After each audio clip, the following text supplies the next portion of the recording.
이 세상에는 길의 종류들이 많습니다. 꽃이 피는 길은 꽃길이죠. 발이 빠지는 길은 진창길입니다. 단축해서 걸어가는 길은 지름길이고, 사람이 많이 다니는 길은 큰 길입니다. 혼자 다니는 길은 외딴 길이고, 어둠 속에 다니는 길은 밤길입니다. 모든 길은 다릅니다. 편해 보이는 길이 반드시 좋은 길이 아니고, 힘들어 보이는 길이 반드시 나쁜 길도 아닙니다. 길이 많은 것이 문제가 아니라 어떤 길을 선택하며 가느냐, 그것이 문제입니다. 지난주부터 우리는 성경에 나오는 길에 대해서 말씀을 나누고 있습니다. 지난주 말씀이 기억나십니까? 시편 24편 4절 5절 같이 봅니다. 여호와여, 주의 도를 내게 보이시고 주의 길을 내게 가르치소서. 주의 진리로 나를 지도하시고 교훈하소서. 아멘. 지난주에는 주의 길에 대해서 말씀했죠. 주의 길에는 세 가지가 있다고 했습니다. 첫째는 주의 도입니다. 인생에서 중요한 것은 속도가 아니고 방향이죠. 그래서 인생의 방향을 하나님께 두라고 했습니다. 둘째는 주의 길입니다. 하나님께 인생의 방향을 두었다면 이제는 하루하루 오늘 우리가 무엇을 위해서 살아가야 될지 우선순위를 정하며 작은 것부터 순종하라고 했습니다. 셋째는 주의 진리입니다. 주의 도도 있고 주의 길이 있다 할지라도 그것이 제대로 가고 있는지 검증하기 위해서는 주의 진리, 주의 말씀이 중요한 겁니다. 우리의 상황과 감정이 기준이 아니라 하나님의 말씀이 우리의 삶의 기준이 되어야 됩니다. 그래서 주의 길이 기다리는 사람들은 어떤 태도를 가지라고 했습니까? 주는 내 구원의 하나님이시니 내가 종일 주를 기다리나이다. 기도하는 순간에만 주님을 기다리는 것이 아니라 종일 주님을 기다려야 합니다. 우리가 목표가 이루어지고 우리가 기도한 것들이 응답되는 것을 기다리기보다는 주님의 임재가 항상 나와 함께 하기를 기다리라는 겁니다. 주를 기다린다라는 것은 아무것도 하지 말라라는 말이 아니라 주님보다 앞서면 안 된다라는 것입니다. 오직 주님의 주권을 인정하는 태도, 내가 종일 주님께 나의 모든 것들을 맡깁니다, 기다리는 마음으로 살라고 했습니다. 여러분, 수많은 길 가운데 우리는 반드시 물어야 될 첫 번째 길은 주의 길입니까? 이죠. 오늘 말씀은 우리가 붙들어야 될 두 번째 길은 애적 길, 선한 길입니다. 여기서 애적 길, 선한 길이 무엇일까요? 이것을 알아가면서 오늘도 주님의 은혜가 있기를 원합니다. 성경은 인생을 길이라고 말하죠. 의인의 길이 있고 악인의 길이 있다. 생명의 길이 있고 멸망의 길이 있다라고 말하죠. 모든 사람들은 길 위를 걸어가는 사람들입니다. 가만히 있는 것처럼 보여도 늘 어딘가로 향하여 가고 있는 것입니다. 따라서 문제는 가고 있느냐 안 가고 있느냐 이게 아니라 어느 방향으로 가고 있느냐 이게 문제라는 거죠. 우리는 늘 이렇게 말합니다. 나 열심히 하고 있는데요. 난 나름대로 최선을 다하고 있는데요. 그 대답에 성경은 이렇게 답하라고 말합니다. 너의 열심이 어디를 향하고 있느냐? 너의 최선이 누구를 향하고 있느냐? 이걸 물으라는 거죠. 문제는 내 열심이 아니라 내 방향이라는 것입니다. 오늘 16절 말씀 볼까요? 여호와께서 이와 같이 말씀하시되 너희는 길에 서서 보며. 아멘. 하나님은 예레미야를 통해서 너희는 길에 서서 보라 라고 말씀하고 있는 겁니다. 이 말씀은 달려가라는 말도 아니고 당장 결정하라 이런 말도 아닙니다. 너희는 먼저 가던 길을 멈춰라 라고 말씀하는 거죠. 왜냐하면 멈추지 않으면 지금 가고 있는 일이 어디 있는지, 어디로 가고 있는지 모르기 때문입니다. 한 달 전에 결혼식이 있어서 대전에 다녀왔는데 새 길이 너무 많아서 그런지 내비게이션이 오던 길로 계속해서 돌리는 것입니다. 내비게이션이 말썽을 피우는 겁니다. 그래서 내비게이션을 턱턱턱 때렸어요. 그런데도 말썽이 있는 거예요.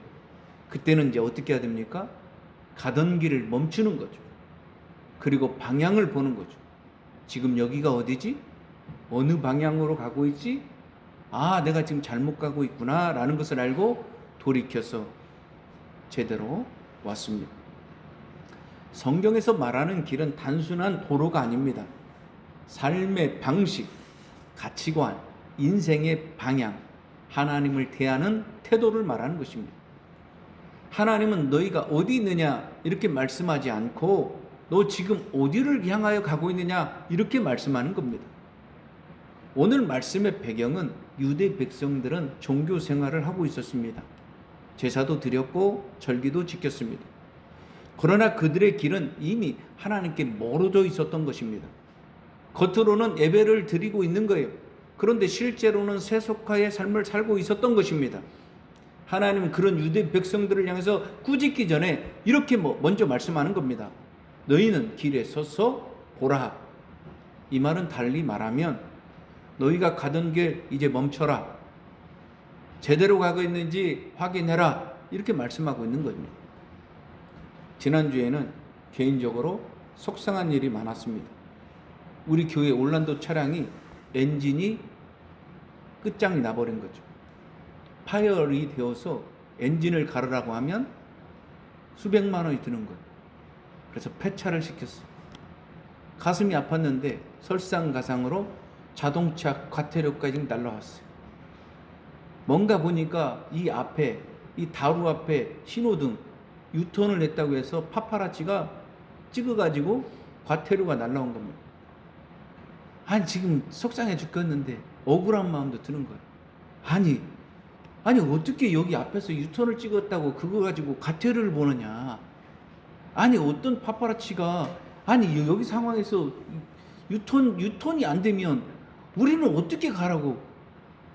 아니 이렇게 찍어가지고 돈 벌려고 하는 사람이 참 괘씸한 사람이네. 경찰들은 이게 뭐냐, 왜 이렇게 하냐. 참 법도 불합리하다, 너무 불합리하다. 이 억울한 마음이 들었어요. 그때 억울한 마음이 들었는데 당시에 제가 어디 가야 될 일이 있었기 때문에 빨리 차를 타고 가야 되는 입장에서 빨리 차를 탔어요. 그러다 보니까 이 과태료 용지를 가지고 타지는 않은 거예요. 그거 타고 왔었으면 제가 아마 전화했을 거예요. 경찰관에 전화해가지고 왜 이러냐 저러냐 막 따졌을 거예요. 경찰관은 봉변을 당했을 거예요. 그런데 차를 타고 쭉 가는데 이런 생각이 들더라는 거죠. 교통법규는 2차선에서는 좌회전만 되고 유턴은 안 되는 것, 그게 맞는 거지. 이 파파라치라는 이 사람도 이 동네 사정을 전혀 모르니까 이렇게 도르니까, 자기 앞에서 도르니까 법규 위반이지 괘씸하나 하면서 신고했겠지. 경찰관도 그 사진 보면서 판독했으니까 기계적으로 이렇게 과태료를 보냈겠지. 그런 생각을 막 이렇게 하니까 억울한 마음들이 조금씩 가라앉는 거예요. 그러면 제 마음 가운데 이 결단이 생기는 거죠. 내가 다음번에 저 경찰서 가겠다. 그리고 이 동네 사정을 내가 다 이야기하고 진정을 넣고 내가 민원을 내겠다. 유턴할 수 없으면 방법을 찾아내라고 내가 이야기하고 와야겠다. 이런 결단이 생겼습니다. 하나님은 유대 백성들이 잘못했다고 바로 심판하는 게 아니지요. 심판하기 전에 너희는 길에 서서 보라. 너희가 가던 길 멈춰라. 이렇게 말씀하는 겁니다. 우리의 삶에도요, 계속 꼬이고 힘든 일이 오고 일이 풀리지 않고 같은 문제가 계속해서 반복하고 있다면 하나님이 우리에게 사인하는 거죠. 너 가고 있는 길 좀 서봐. 그리고 가던 길 멈춰봐. 그리고 너 주변을 살펴봐. 이렇게 하나님이 말씀하는 것입니다. 그때 잠시 멈추고 하나님의 음성을 들으면 우리가 가고 있는 길이 훤히 보인다라는 겁니다. 올 한 해 우리 교회 표어가 뭡니까? 아침에 일어나자마자 순간순간마다 마땅히 갈 길과 할 일을 보여주소서라는 거죠. 매일의 삶 가운데 우리가 날마다 해야 될 일이 뭡니까? 하나님, 마땅히 갈 길과 할 일을 보여주소서. 이렇게 고백하면 하나님이 그 순간순간마다 우리가 지금 제대로 가고 있는지 제대로 하고 있는지 가르쳐 보여주신다라는 거죠. 우리의 삶에는 이게 꼭 필요하다라는 거죠. 오늘 16절 말씀 다시 봅니다. 애적 길, 그 선한 길이 어디인지 알아보고 그리로 가라. 아멘. 하나님은 우리에게 애적 길, 그 선한 길이 어디인지 알아보라고 말씀하고 있는 거예요. 여기서 애적 길, 선한 길은 무엇을 말합니까? 낡은 길을 말하지 않아요? 시대에 뒤처져 있는 길도 말하지 않아요? 그 길은 하나님께서 처음부터 주신 길, 검증된 길, 영원한 길, 생명의 길을 말하는 것. 이 길은 창세전부터 하나님께서 우리에게 명하신 길, 율법과 언약의 길, 믿음과 순종의 길로 가라, 이렇게 말씀하고 있는 거죠. 그런데 세상은 우리에게 날마다 이렇게 말합니다. 너 새로운 길로 가야 돼. 지금 시대가 달라졌어. 새로운 방법들을 찾아내야 돼. 이렇게 말씀하지요. 그런데 하나님은 우리에게 이렇게 말하는 거예요. 너희는 애적 길로 가라. 선한 길로 가야 된다. 라고 말씀하죠. 왜냐하면 하나님의 진리는 영원 불변하기 때문입니다. 진리는 새로워지려고 갈망할 필요가 없는 겁니다. 우리가 그 진리를 보면서 우리가 새로워지는 것들은 마땅한 일이죠. 하나님의 말씀은 새로워질 필요가 없는 거예요. 왜냐? 하나님의 말씀은 그 자체로 절대 권위가 있기 때문이라는 거예요. 이 말씀 달리 말해볼까요? 교회가 교회다운 것이 무엇입니까? 새로운 길을 걸어가라는 것입니까? 아니죠. 교회는 초대교회 원형으로 돌아가는 것입니다. 말씀으로 돌아가고 기도로 돌아가고 복음의 본질로 돌아가는 것입니다. 그것이 교회가 교회다운 거예요. 종교개혁자들의 모토가 무엇입니까? 새로운 신앙을 만들자 이겁니까? 아니죠. 말씀으로 돌아가자 이거죠. 그래서 오직 성경, 솔라 스크립처, 오직 은혜, 솔라 그라티아, 오직 믿음, 솔라 피데, 이렇게 말씀하고 있는 거예요. 종교개혁은 앞으로 나가는 것이 아니라 애적으로 다시금 돌아가는 사건을 말하고 있는 거죠. 요즘 많은 교회들이 부흥이 안 된다 하면서 염려하고 고민하는 소리들이 많이 들리죠. 그래서 이 시대에 어떻게 하면 부흥할까, 어떻게 하면 전도할까 방법들을 막 끊임없이 찾아내고 효과가 있다면 막 그것을 막 사용하고 그걸 따라가는 교회들이 많습니다. 그런데 성경은 우리에게 전도의 방법을 가르쳐 주지 않아요. 전도의 본질을 이야기하는 거죠. 그래서 사도행전 1장 8절 이렇게 말합니다. 오직 성령이 너희에게 임하시면 너희가 권능을 받고 예루살렘과 온 유다와 사마리아와 땅끝까지 이르러 내 증인이 되리라. 아멘. 전도가 안 되는 시대가 없어요. 성령이 임하시면 예루살렘과 온 유다와 사마리아 땅끝까지 내 증인이 된다라는 겁니다. 교회 부흥은 무슨 방법이 아니에요. 성령님이 임재하시도록 하는 데 있다라는 거예요. 교회는 새로운 것을 찾아내는 것이 아니에요. 교회는 애적 길, 그 선한 길을 따라가는 것이라는 거예요. 그래서 신약에도 이렇게 말씀하죠. 디모데후서 3장 14절 15절. 그러나 너는 내 배우고 확실한 일에 거하라. 너는 내가 누구에서 배운 것을 알며 또 어려서부터 성경을 알았나니 성경은 능히 너로 하여금 그리스도 예수 안에 있는 믿음으로 말미암아 구원에 이르는 지혜가 있게 하느니라. 아멘. 바울은 디모데에게 새로운 신앙을 만들라고 말하지 않아요. 다른 길을 찾으려고 노력하라고 말하지 않아요. 이미 너는 배운 것이 있다. 이미 너는 확신한 것이 있다. 이미 너는 말씀으로 검증된 길이 있다. 그 길에 거하라. 이렇게 말씀하는 거예요. 여러분, 신앙의 위기는 배우지 않는 것이 아니라 이미 배운 것대로 살지 않기 때문에 위기가 오는 거예요. 그렇기 때문에 우리가 해야 될 일은 뭐냐? 그저 배우고 확신한 일에 구하는 것입니다. 내가 지금 알고 있는 신앙, 내가 지금 믿고 있는 이 믿음, 내가 지금 알고 있는 이 복음, 내가 지금 알고 있는 하나님의 말씀, 그저 지키고 살아가는 것입니다. 그래서 그런 사람은 구원에 이르는 지혜가 있는 거라는 거죠. 하나님은 알아보기만 하라 이렇게 말씀하지 않아요? 이제 그리로 가라 말씀하고 있는 겁니다. 신앙은 이해에서 끝나지 않습니다. 감동에서 멈추지 않습니다. 신앙은 반드시 순종으로 옮겨지는 것입니다. 순종할 때 열매가 있는 거죠. 하지만 순종하지 않으면 어떤 열매도 없습니다. 그래서 16절 이렇게 말해요. 그리하면 너희 심령이 평강을 얻으리라. 아멘. 주님의 말씀에 순종하니까 오는 결과가 뭐래요? 너의 심령에 평강이 있다라고 말하는 거예요. 이 평강은 환경이 주는 게 아닙니다. 나의 문제가 모두 사라진 것을 말하는 것도 아닙니다. 이 평강은 하나님과 나와의 관계 속에서 바르게 될 때 오는 영적인 평안, 마음의 평안, 삶의 평안, 사역의 평안, 가정의 평안, 내 삶 가운데 전 영역에서 하나님의 설롬이 이루어지는 평안을 말하고 있는 거예요. 내가 순종했더니 하나님이 나에게 샬롬을 허락해 주신다라는 거죠. 신명기 30장 15절 16절 우리가 잘 아는 말씀이죠. 보라, 내가 오늘 생명과 복과 사명과 화를 내 앞에 두었나니 내 하나님 여호와를 사랑하고 그의 모든 길로 행하며 그의 명령과 규례와 법도를 지키라. 그리하면 내가 생존하며 번성할 것이요. 아멘. 우리 앞에는 두 갈래의 길이 있다라는 거죠. 생명과 복의 길이 있고 사망과 화의 길이 있다라는 겁니다.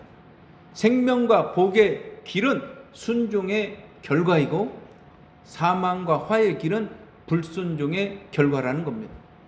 우리에게는 중간지대, 회색지대가 없습니다. 오직 한 가지밖에 없는 거죠. 생명과 복의 길을 가는 거냐, 사망과 화의 길을 가는 거냐, 내가 무엇을 선택하느냐에 따라서 그렇게 결정한다는 겁니다. 하나님은 우리에게 자신의 길을 숨겨두지 않았어요. 다 보여주셨어요. 다 알게 하셨어요. 그러면서 하나님 이렇게 말씀하는 거예요. 이제 선택하라. 너에게는 애적 길, 선한 길, 거기로 가면 하나님의 샬롬이 이룰 것이다. 그 길로 갈 것이냐, 아니면 그리로 가지 않아서 사망과 화의 길로 갈 거냐, 너 뭘 선택할 거냐, 선택하라. 이렇게 말씀하는 거예요. 이렇게 선택하라고 하면 우리는 어떤 걸 선택하겠어요? 우리는 생명과 복의 길을 선택하겠습니다 라고 선택하며 갈 거예요. 그런데 유대 백성들은 어떻게 대답합니까? 우리는 그리로 가지 않겠노라 라고 말씀하는 거죠. 그들은 그 길을 몰라서가 아니었어요. 그 길이 틀려서도 아니었어요. 그 길이 너무나 무겁고 불편했기 때문에 나 그 길 안 갈 거예요 이렇게 말씀하는 거예요. 그 길은 회개가 필요했고 자기 부인이 필요하고 자기 십자가가 필요하고 자기 내려놓음의 고난, 고통이 필요했기 때문에 나 그 길 안 갈 거예요 이렇게 말하고 있는 거예요. 그들은 미래가 아무리 좋아도, 미래에 아무리 큰 영광이 있어도 지금 현실이 좋지 않으면 나 싫어요, 안 가겠어요 이렇게 말하는 거예요. 그게 뭐예요? 한마디로 믿음이 없기 때문에 하늘에 소망이 없다라는 말이에요. 지난주에 아내와 함께 신의 악단이라는 영화를 보았습니다. 실제 이야기를 바탕으로 한 기독교 영화입니다. 거기서 찬양이 많이 나와요. 우리 교인들도 한 번씩 시간 내가지고 보면 참 은혜가 될 거예요. 그 영화를 보면 북한에서 외화벌이의 목적으로 대동강 교회에서 부흥회를 열라라는 말이에요. 그래서 부흥회를 열기 위해서 찬양단을 막 이렇게 세웁니다. 그 찬양단을 세웠는데 지역교회 성도들이었어요. 그들을 감시하기 위해서 한 부대장을 파견합니다. 처음에는 겉으로는 막 이렇게 모양 내면서 흉내 내면서 찬양을 막 하는 겁니다. 그런데 당에서 흉내 내지 말고 진짜로 하라고, 진짜로 하라고. 그러니까 이 찬양단들이 진짜로 찬양을 하는 거예요. 그 부대장도 막 진짜로 찬양하는 걸 보면서 자기가 막 은혜를 받는 것입니다. 그런데 며칠 남겨두지 않고 당에서 명령이 떨어집니다. 이 찬양단 부흥회 끝나면 다 즉각 처분하라, 죽이라는 거죠. 그 사실을 이 찬양대원들이 다 알아요. 그런데도 불구하고 멈추지 않고 하나님을 찬양하는 거예요. 죽음이 앞에 있는데 도망가지도 않고 그 막 찬양을 하는 겁니다. 부흥회를 준비하는 그 자체가 죽는 길이에요. 부대장은 이들을 죽여야 되는 이 명령을 따라야 되는지, 그에게 주님을 향한 그 믿음이 들어와서 이들이 탈북하기를 원하는 그 마음이 있어서 탈북을 시켜야 되는지, 여기에 갈등이 오는 것입니다. 저는 그 장면을 보면서 기도가 나왔어요. 하나님, 왜 예수 믿는 사람들이 이렇게 고통스러운 길을 걸어가야 됩니까? 이게 믿음입니까? 세상 사람들 같았으면, 어렵고 힘든 자리라면 그걸 모면하기 위해서 여러 가지 타협했을 겁니다. 부대장이 그걸 승진할 수 있는 승진 케이스였기 때문에 그들을 그냥 직각치고 처분할 수도 있었어요. 믿음은 있었지만 세상의 영광도 받을 수도 있었습니다. 그런데 그 부대장은 그렇게 하지 않습니다. 찬양대원들은 쉽게 타협하지 않습니다. 예수님이 십자가를 지고 가듯이 그들은 죽음의 현장을 향해서 그냥 그대로 갈아가는 거예요. 부대장은 그들을 탈북시킵니다. 그리고 자기가 대신 죽음을 선택합니다. 그걸 보면서 믿음은 결국 십자가를 지는 거고, 그 십자가를 졌을 때 하나님이 주시는 영광을 맛보는 거예요. 탈북자들은 그 십자가를 통해서 탈북하게 되는 거예요. 부대장은 하늘 영광을 받게 되는 거죠. 여러분, 예수 믿는다라는 것은 세상의 편한 길을 선택하는 길이 아니죠. 세속의 길, 안전한 길, 영광의 길을 얻는 게 아니죠. 자기 부인하는 거예요. 자기 십자가 지는 거죠. 고난을 감수하면서 살아가는 것입니다. 그래서 그 길을 걸어가는 사람들에게 주님은 이렇게 말씀하는 거예요. 네 앞에는 십자가 있다. 네 앞에는 무거운 짐이 있다. 그런데 네 뒤에는 영광이 있다. 너 그 길 걸어갈 거냐? 이렇게 말씀하는 거예요. 많은 사람들은 이 무거운 짐이 있다고 해서 그 길을 선택하지 않습니다. 그러기에 생명의 길도 없는 것입니다. 사망의 길, 저주의 길, 멸망의 길이 있는 겁니다. 주님은 우리에게 분명히 말하는 거예요. 영광의 길은 분명히 있는데 그 영광의 길을 얻기 위해서는 너 십자가의 길이 있다. 자기 부인, 고난의 고통을 감수하는 그 길이 있다. 그 길을 먼저 해야 이것이 있다. 이렇게 말씀하는 거죠. 17절 이렇게 말씀합니다. 내가 또 너희 위에 파수꾼을 세웠으니 나팔 소리를 들으라. 아멘. 하나님은 유대 백성들을 위해서 파수꾼을 세우시고 선지자를 보내셨습니다. 그들에게 나팔을 불게 했습니다. 성경에서 선지자들에게 나팔을 불라고 할 때는 언제이냐면 적의 공격이나 급박한 위험이 있었을 때 나팔 불라는 거예요. 왕이 행사했을 때 나팔 불라라는 거예요. 속죄일이나 희년 같은 거룩한 절기가 있을 때 나팔을 불라라는 것입니다.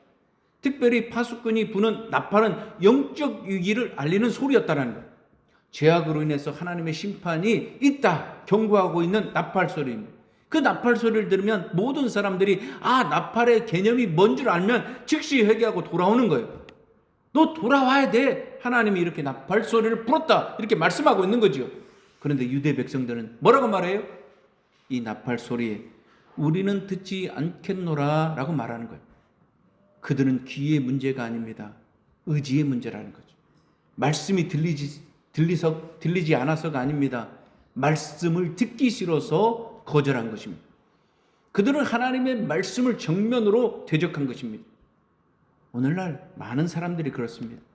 하나님의 말씀을 통해서, 설교를 통해서, 성경 공부를 통해서, 또한 자기가 성경을 읽고 들으면서 통해서 하나님이 계속해서 막 나팔을 불어주십니다.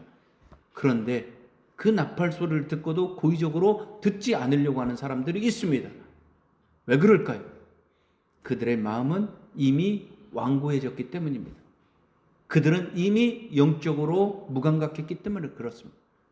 그들은 계속된 죄로 인해서 양심이 무뎌졌기 때문에 그렇습니다. 그들은 세상의 소리가 그들의 마음 가운데 심겨졌기 때문에 그럽니다. 세상은 평안하다, 평안하다 이렇게 말합니다. 돈이 있으면 괜찮아. 너 열심히 하면 괜찮아.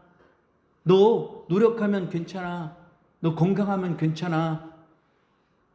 너 지금 잘 되고 있으면 하고 있는 일 있으면 괜찮아. 괜찮은 거야. 이런 소리를 계속해서 듣기 때문에 그래요. 정말 괜찮은 겁니까? 하나님은 괜찮지 않다라고 말하는 거예요. 하나님의 음성, 하나님의 나팔 소리를 듣는데도 불구하고 그 나팔 소리를 거부하면 하나님은 징계하시겠다, 이렇게 말씀하는 거죠. 모든 사람들은 하나님의 나팔 소리를 거부하는 겁니다. 나팔 소리를 거부하는 그 사람에게 하나님은 이렇게 말씀하는 거죠. 너는 재앙이 있다. 너는 심판이 있다. 이렇게 말씀하는 거예요.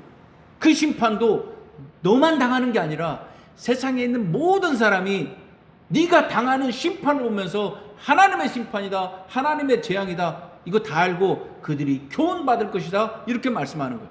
오늘 18절 19절 볼까요? 너희 나라들아 들으라, 무리들아 그들이 당할 일을 알라. 땅이여 들으라, 내가 이 백성에게 재앙을 내리리니. 아멘.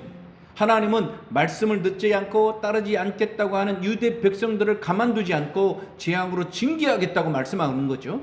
그 징계는 은밀하게 드러나는 게 아니라 나라들과 무리들과 땅이 알도록 공개적으로 그렇게 하시겠다고 말씀하는 겁니다. 여기서 나라들은 무엇을 의미합니까? 이방 민족들이 유대 백성들의 그 실패를 보면서 교훈을 얻고 하나님을 경외하지 않으면 안 되는구나 깨닫게 하신다라는 거예요. 무리들은 무엇을 말합니까? 공동체들이 그 심판을 보면서 영적인 분별력을 갖게 해주시겠다라는 거예요. 땅이여 들으라는 표현은 법적인 언어라는 거죠. 하늘과 땅을 증인 삼아가지고 하나님의 말씀을 멸시하는 자들을 징계하는 것, 보편적인 진리다, 이것들을 알게 해주시겠다라는 거죠. 하나님의 심판은 은밀한 분노가 아닙니다. 모두가 알 수 있는 공의로운 판단이라는 겁니다. 여기서 말하는 재앙은 악이고 고통이고 심판이고 재난을 의미합니다. 그래서 구체적으로 유대 백성들은 바벨론의 침공을 당했습니다. 포로가 되었습니다. 사회적으로 붕괴되었습니다. 실제적으로 그들은 멸망의 고통 속에서 살았습니다. 이 재앙은 단순한 자연적 결과가 아니라 하나님이 개입된 징계라는 것입니다. 하나님이 왜 이렇게 사랑하는 자녀들에게 재앙을 내렸을까요? 그들을 파괴하기 위해서요? 그렇지 않습니다. 하나님의 나팔 소리를 듣고 하나님의 말씀을 듣고 경고를 받아서 바로 회개하고 구원받기 위해서라는 거죠. 하나님의 징계는 결국 재앙의 목적이 아닙니다. 회개와 회복의 목적이 있는 것입니다. 여러분 삶 속에서 어려운 일이 오고 힘든 일이 오고 인생이 왜 이렇게 버겁냐, 왜 이렇게 안 풀리냐, 이런 생각이 들 때 하나님이 재앙을 내는 게 아니에요. 돌이켜 회개하기를 원하는구나. 하나님이 나를 지금 회복하기를 원하시는구나. 하나님 앞에 나와서 하나님 앞에 하나님을 의지하고 하나님 바라보라고 하는구나. 하나님이 나에게 기회를 주시는구나. 그걸 깨닫는 사람은 하나님의 구원을 받는다라는 거죠. 하나님이 결론적으로 그들의 불신앙에 대해서 이렇게 정의합니다. 이 모든 것이 그들의 생각의 결과다라고 말하는 거예요. 그들은 행동이 이렇게 무너졌던 것은 뭐냐? 생각이 무너져 버렸다라는 거예요. 생각이 하나님을 떠나가니까 그들의 행동이, 그들의 삶이 그렇게 하나님을 떠나간 인생이 되었다라는 거예요. 생각이 중요한 겁니다. 생각이 신앙의 뿌리고요, 생각이 삶을 조정하는 방향키입니다. 생각이요 말을 낳습니다. 생각이 행동을 낳습니다. 생각이 우리의 인격을 낳는 겁니다. 생각은 우리 모든 것과 다 연결되어 있는 것입니다. 생각이 승리하면 삶이 승리하는 겁니다. 생각이 패배하면 삶이 패배하는 겁니다. 우리는 하루에도 수만 가지의 생각을 하게 됩니다. 그런데 모든 생각을 다 붙들면 안 된다는 거예요.